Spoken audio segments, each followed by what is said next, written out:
excited today because we are going to make a very romantic dinner. Now, you can make this for yourself, a little self-love, self-care, or, you can make it, have an actual date with your significant other, because when was the last time you went and ate out somewhere?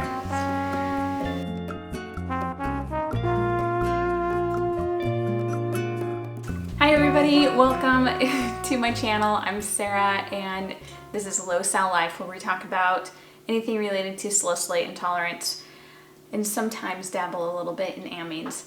So today I've got a fun treat planned for us. It's actually more of a fun treat planned for me and my husband because I'm making salmon fettuccine, and we're really excited about it because once upon a time we used to go to a restaurant called Contos. It's in Lake Stevens, Washington. Yes, we miss visiting you. And Contos had a great salmon fettuccine. It was so delicious, and we were talking about it the other day. We're classic true introverts. We can spend a whole month in our house and not even flinch that we stayed inside, and even scoff at the idea that we need to go to the grocery store during that time, or the post office, or anything like that. So we love staying in. So staying in and not going to the restaurants is fine, but we do miss Contos. So this is a shout out to them. So the first question that I should probably answer is salmon okay? And the answer is yes, it is. For salicylate sensitivity, if you only have salicylate sensitivity, you can eat salmon. Salmon, trout, it doesn't matter. I will give you a couple of tips though. The reason why our PAL lists it high is because it does have amines in it, and they have a combined list of amines and salicylates. So not great if you're like me who only has salicylate sensitivity. Wild salmon is red in color naturally from shrimps and I think krill. Their flesh turns kind of a pinky red, orange, coral color over time.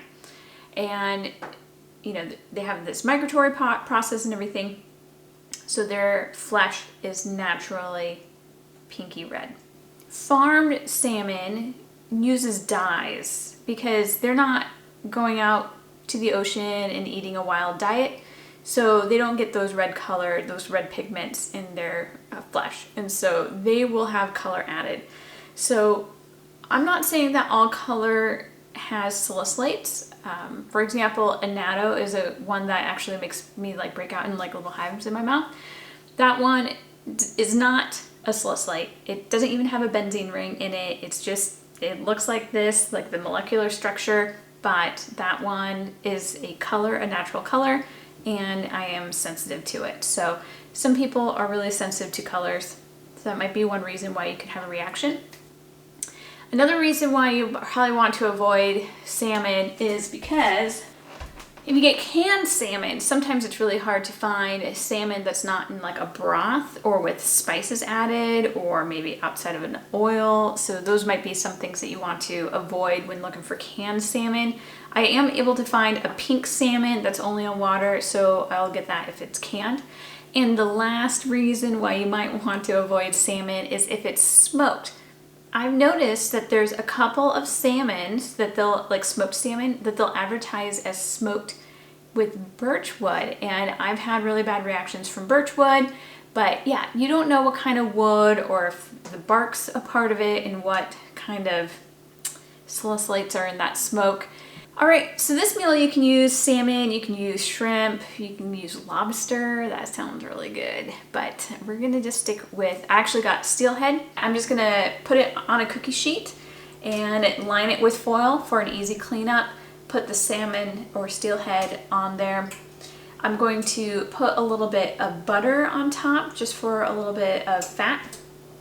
And I'm going to allocate my garlic dose for my fish. I do have I've done leeks before, those are good, but I think today I'm just gonna top it with just butter and garlic and salt, and that should be enough. Pop it in the oven, 350 degrees for about 20 minutes, and you can tell it's done because it usually looks a little bit pale white on top, and it kind of breaks up easily with a fork. So that's how you would know that's done.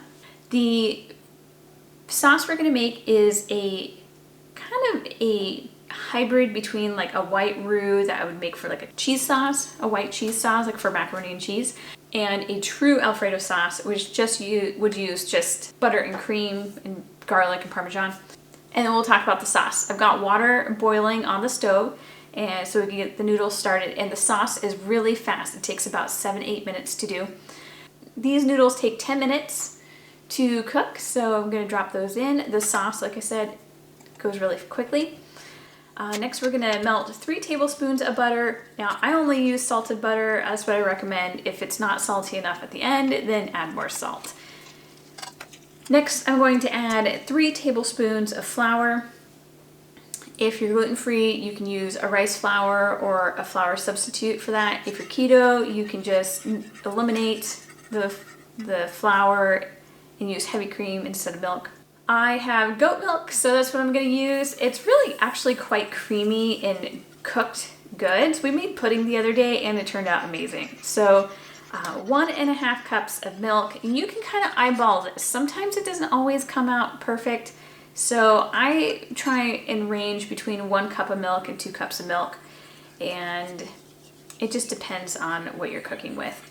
I'm gonna add a half block of cream cheese, so about 4 ounces. You can probably do maybe 2 ounces and be fine, but I want this to be really creamy.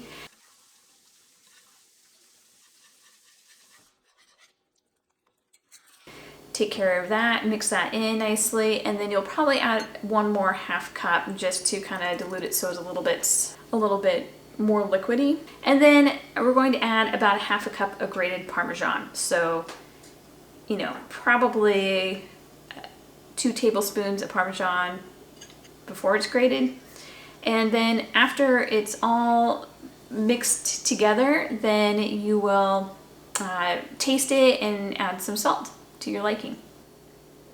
All right, and now our sauce is all done. My noodles are actually just finishing up, so I'm gonna strain those. Now I'm adding my noodles to my cream sauce, and we will check on the fish, and the fish looks delicious. And then the last thing, we're gonna plate it, and I like my pasta bowls for pasta, and I'm gonna top it with that steelhead on top. It looks delicious. And I actually forgot to salt the steelhead before putting it in the oven. So I'm gonna just sprinkle a little tiny bit of salt on the top, and that will be done. All right, well, that was so much fun. Thank you so much for joining me. I hope you enjoyed the delicious meal and feel inspired to go make something fun for yourself and your household. And you guys can find me at low-sal-life on Instagram or Facebook. And if you don't do social media, you can always email me through my website, low-sal-life.com/about. And I will see you guys next week. Bye.